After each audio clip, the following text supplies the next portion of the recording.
Okay, good afternoon. Dito tayo ngayon sa simbahan ng Papaya, Nueva Ecija, Santo Cristo Parish Church. Ayan o, maluwang yung lugar na ilan. Maluwang parking. Ayan o, dito. Pag nasa munisipyo kayo, kakaliwa.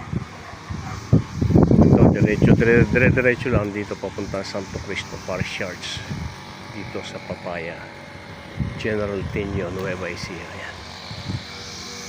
Ito yung pinaka entrance nila, main entrance.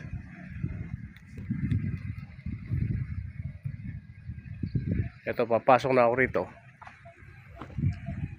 Ayan ang kanilang simbahan. May old church sila dyan sa may bayan. Ito yung bagong simbahan nila. Tinayo rito. Ito, maluwang yung lugar.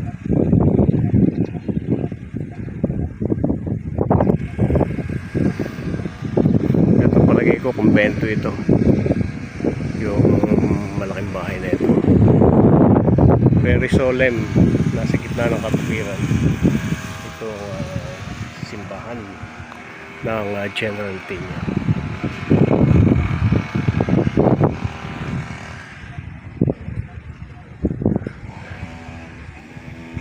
Kung hindi ako nagkakamali, ito yung pinakakumbento.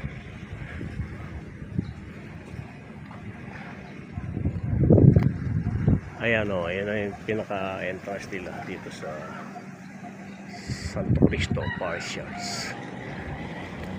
Ngayon ay 12:10 na ng tanghali at nagkaroon tayo ng pagkakataon na pumunta rito.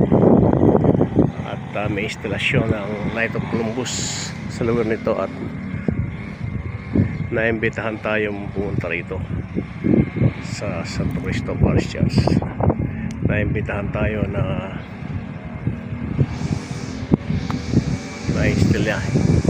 installation na ito. Ito ay malaking bato nito, Barrio de Papaya, anyo 1875.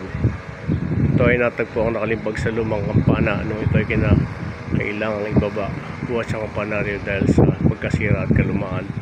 Tinatayan sa ganito rin panahon nagsimula ang pananampalatayang Katoliko sa bayan ng Papaya, na noon ay isa pa lamang na yun ng mapisong Peñaranda.